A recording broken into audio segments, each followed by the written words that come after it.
उमर खालिद एक ऐसी पर्सनैलिटी जिसका नाम आपने कभी न कभी न्यूज चैनल पे सुना ही होगा। उमर 2020 के दिल्ली दंगों के मामलों का आरोपी है। दिल्ली पुलिस ने उमर पर आरोप लगाया कि उसने भड़काऊ भाषण दिए। सच ये है कि उमर खालिद एक ऐसी पर्सनैलिटी जो जाना जाता था अपने प्रोटेस्ट के लिए, बेबाक भाषण के लिए। साफ शब्दों में मैं बोलूं तो इस बात का भी कोई शर्म नहीं है, कोई दुख नहीं है कि हम लोग कुछ दिन जेल में बंद थे। क्रिमिनल्स तो वो हैं जो पावर में हैं, जेल में तो वो हैं जो पावर का विरोध कर रहे हैं। और एक ऐसी पर्सनैलिटी जिससे आज भी बीजेपी के बड़े बड़े नेता नफरत करते हैं और आज तक ये जेल के अंदर है एक ऐसे गुनाह के लिए जिससे निकलना मुश्किल तो छोड़ो, लगभग नामुमकिन सा है, यानी कि देशद्रोह, यानी कि यूएपीए। पर एग्जैक्टली उमर खालिद है कौन और जेल में क्या इसको बेवजह रखा जा रहा है या फिर जो इसके साथ किया जा रहा है सही किया जा रहा है? इसी वीडियो में तुम्हारा पूरा का पूरा डाउट क्लियर हो जाएगा कि उमर खालिद निर्दोष है कि गुनाहगार। अब देखो एग्जैक्टली उमर खालिद जेल में क्यों है। तो उमर खालिद का जन्म 1987 में हुआ एक ऐसे परिवार में जो काफी ज्यादा पॉलिटिकली अलाइन था, जिसके कारण उमर खालिद का पूरा बचपन एक ऐसे एनवायरनमेंट में गुजरा जो पॉलिटिकली अवेयर था, पॉलिटिकल बातें किया करता था। इसी के कारण उमर खालिद का जो इंटरेस्ट था पॉलिटिक्स में बचपन से ही आता गया और इसी के कारण वो जवाहरलाल नेहरू यूनिवर्सिटी में चले जाते हैं, जहाँ पे इनको मिलती है हिस्ट्री में PhD की डिग्री। और अगर इनके पर्सनल रिपोर्ट्स की बात तो वो अपने कॉलेज टाइम में बहुत ज्यादा फेमस थे, अपने फेयरलेस जर्नलिज्म के लिए, अपने फेयरलेस प्रोटेस्ट और भाषण के लिए। हालांकि जो भी इनका भाषण होता था वो वायलेंस को किसी भी तरीके से प्रमोट नहीं करता था, ये पूरे समय शांति की बात करते थे। पर इसके बावजूद उमर खालिद की जिंदगी में एक ऐसा मोड़ आता है जिससे वो एक देशद्रोह बन जाते हैं दुनिया की नजर में। तो कहानी की शुरुआत होती है साल 2016 जब जवाहरलाल नेहरू यूनिवर्सिटी में प्रोटेस्ट चल रहा था और ये प्रोटेस्ट काफी ज्यादा चर्चे में था।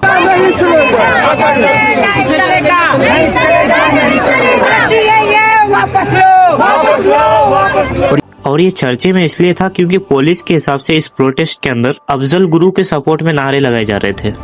By the way Afzal Guru वही बंदा है जो 2001 के सांसद केस में मास्टरमाइंड था और 2013 में इसको एग्जीक्यूट कर दिया गया। मतलब अब ये इस दुनिया में नहीं है। तो ऑफिशियल डॉक्यूमेंट्स की माने तो अफजल गुरु एक आतंकी था और एक ऐसे आतंकी का नाम एक ऐसे प्रोटेस्ट में होना पुलिस के हिसाब से सिटीजन का चार्ज बनाता था और एक देशद्रोह की तरफ इशारा करता था। और पुलिस ने तो ये तक कह दिया कि इसी प्रोटेस्ट में उमर खालिद था और उमर खालिद के साथ कन्हैया कुमार जो उस समय 28 साल के थे उनका नाम भी शामिल था। और ये लोग अफजल गुरु के सपोर्ट में नारे लगा रहे थे, जिसके कारण पुलिस वाले कन्हैया कुमार, उमर खालिद और कुछ स्टूडेंट्स को गिरफ्तार कर लेते हैं देशद्रोह के इल्जाम में। हालांकि कन्हैया कुमार को तो बेल आसानी से मिल जाती है पर उमर खालिद और कुछ स्टूडेंट्स को बेल नहीं मिलती। उनको कुछ हफ्ते जेल में ही गुजारना पड़ता है, यानी कि तिहाड़ जेल में गुजारना पड़ता है। पर धीरे धीरे टाइम गुजरा, वक्त गुजरा, पर उमर खालिद के खिलाफ जो भी एविडेंस थे वो उतने ज्यादा कठोर नहीं थे, उतने ज्यादा सख्त नहीं थे कि उमर खालिद को जेल में रखा जाए। तो पुलिस वाले मजबूरन उमर खालिद को रिहा कर देते हैं। लेकिन तब तक काफी देर हो चुकी थी। उमर खालिद का मीडिया ट्रायल शुरू हो चुका था। पूरा का पूरा न्यूज चैनल उमर खालिद को आतंकी या एंटी नेशनल न जाने क्या क्या कह के बुलाने लगा। और हद तो तब हो गई जब प्राइम टाइम के बड़े बड़े जर्नलिस्ट जिनको करोड़ों लोग सुनते हैं वो भी उमर खालिद को एंटी नेशनल, आतंकी ऐसे शब्दों से सम्मानित करने लगे। जिसके बाद उमर खालिद यहाँ तक कि कन्हैया कुमार भी भारत के ज्यादातर लोगों की नजर में एक आतंकी बन गए, एक एंटी नेशनल बन गए। और इसी चीज से उमर खालिद के इमेज पर एक परमानेंट सा दाग सा रह गया। पर इसके बावजूद उमर खालिद अपने चीजों को रोकते नहीं है। वो सारा का सारा प्रोटेस्ट, पीसफुल प्रोटेस्ट और यहाँ तक कि अपने बेबाक भाषण को जारी रखते हैं। और इससे जो उनकी पॉपुलैरिटी जवाहरलाल नेहरू यूनिवर्सिटी में वो धीरे धीरे और ज्यादा करके बढ़ते जा रही थी और उमर खालिद पहले से भी ज्यादा स्ट्रॉन्ग पर्सनैलिटी बनते जा रहे थे। लेकिन फिर वक्त आता है साल 2018 जब उमर खालिद की जिंदगी में एक और मेजर टर्निंग पॉइंट आने वाला था, क्योंकि इस टाइम हुआ इनके ऊपर एक हमला जहाँ पर दो हमलावर इनके ऊपर टूट पड़ते और जानलेवा हमला कर देते हैं। और यहाँ तक कि एक हमलावर के पास पिस्टल तक थी। हालांकि जो पिस्टल उनके पास थी वो गलती से मिसफायर हो गई और उमर खालिद जैसे तैसे करके किस्मत से बच जाते हैं। उनकी जान इस तरीके से बचती है कि वो शुक्रगुजार हो गए कि फाइनली जान बच गई। और वही मेजोरिटी ऑफ इंडिया के लोगों के हिसाब से उमर खालिद की जान बचनी नहीं चाहिए थी। अगर वो इस अटैक में मारे जाते तो इंडिया के लिए अच्छी चीज होती।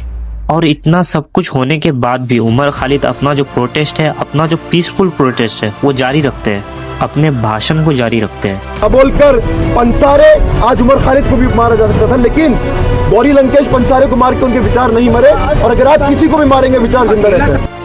फिर इसके बाद वक्त आता है साल 2019, जब उमर खालिद कश्मीर के मुद्दों पर ओपनली बात कर रहे थे। अब उनका जो पब्लिक परसेप्शन बन चुका था, एक ऐसे इंसान की तरह बन चुका था जो पूरे समय सेकुलरिज्म की बात करता हो, एक्सटर्नलिज्म के खिलाफ बात करता हो। उनके हिसाब से जितने भी धर्म होते हैं, उसमें जो भी एक्सटर्नलिज्म ग्रुप होते हैं, वो सबसे घातक होते हैं देश के लिए। बेसिकली अगर शॉर्ट में बताओ तो उमर खालिद सारे के सारे रिलीजन के एक्सटर्नलिज्म के सख्त खिलाफ थे।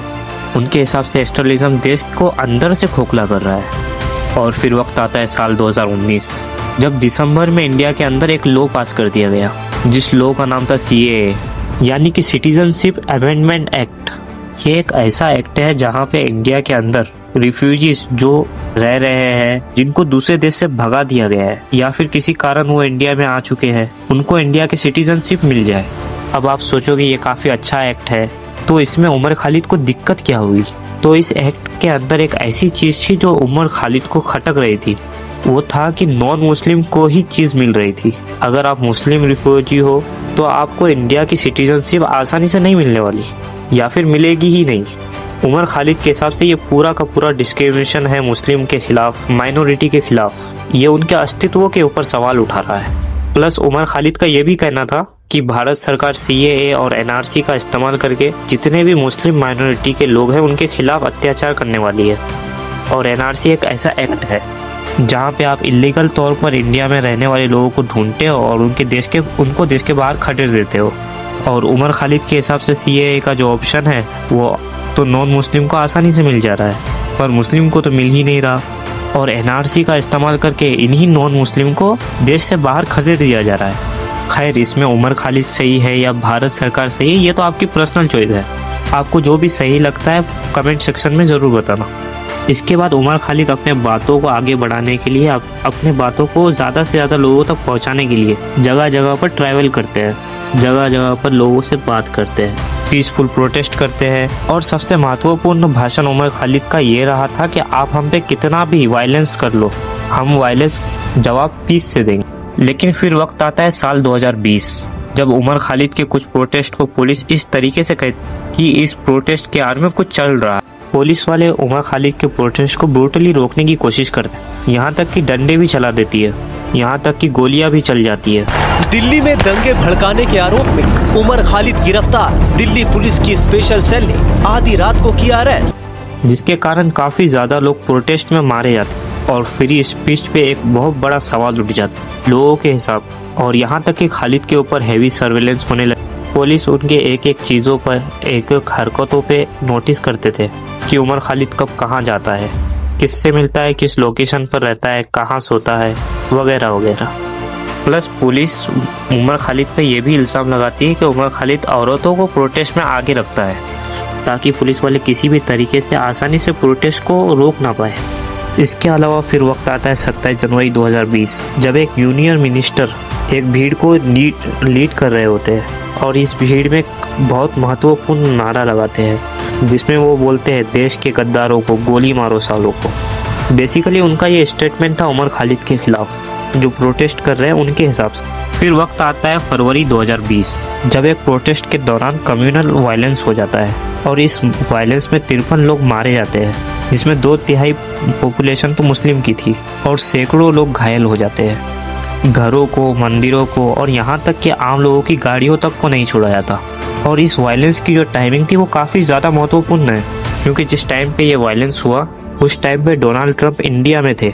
मतलब इस वायलेंस के कारण अब पूरी की पूरी न्यूज़ थी वो इंटरनेशनली वायरल हो चुकी थी।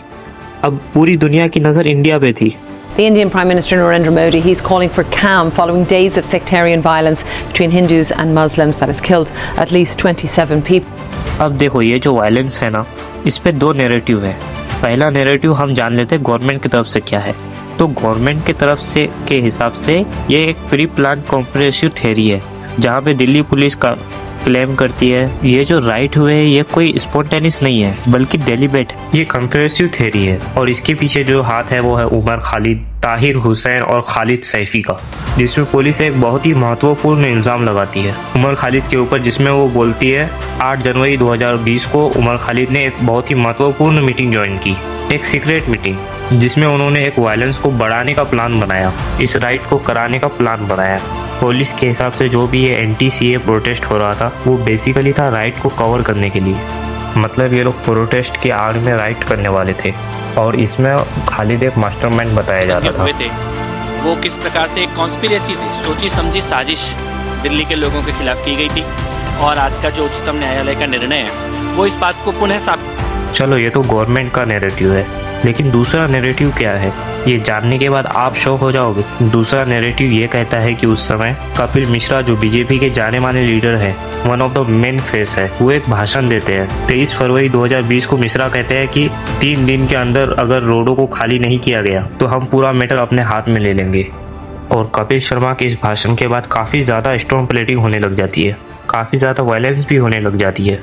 लेकिन सरप्राइजिंगली जब चार्जशीट बनाई गई तो उसमें उमर खालिद का नाम तो था लेकिन कपिल शर्मा का जिक्र तक नहीं किया गया था, उनके बारे में तो एक चीज भी नहीं लिखी गई थी। प्लस जो खालिद की लोकेशन थी वो वायलेंस वाले जगह से 1000 किलोमीटर दूर थी। देशद्रोह के आरोपों से घिरे उमर खालिद ने अपना गुनाह कबूल कर लिया है। सूत्रों के मुताबिक मंगलवार की रात दिल्ली पुलिस के सामने सरेंडर करने वाले उमर खालिद ने अफजल के सपोर्ट में बोलने की बात कबूल कर ली है। उमर खालिद का जो ट्रायल था वो काफी ज्यादा लेट हो रहा था, उसके हर बार बेल अटेम्प्ट को रिजेक्ट कर दिया गया।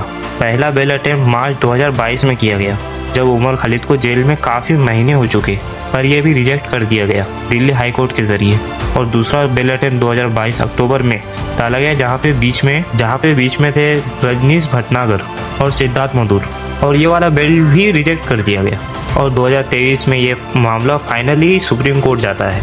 सुप्रीम कोर्ट जाने के बावजूद ये वहीं पे फंस जाता है, कोई भी सुनवाई नहीं की जाती है। 2024 जाता है, 2025 आ जाता है और फाइनली 2026 में जाकर सुप्रीम कोर्ट में सुनवाई होती है।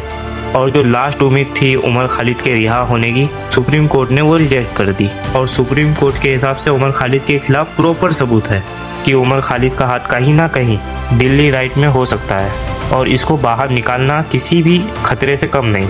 अब देखो उमर खालिद जो जेल में है अब सही है या गलत वो तो मेरे को नहीं पता, क्योंकि ये लीगल मामला है। मैं इसके बारे में ज़्यादा डिटेल में तो बात नहीं कर सकता क्योंकि अब सुप्रीम कोर्ट ने भी रिजेक्ट कर दिया है। बाकी आप क्या सोचते हो, उमर खालिद के साथ गलत हुआ या सही हो रहा है या फिर उसको फंसाया जा रहा है? अपनी राय कमेंट सेक्शन में ज़रूर बताएं। बाकी वीडियो पसंद आए तो वीडियो को लाइक करें और चैनल को सब्सक्राइब करें। धन्यवाद।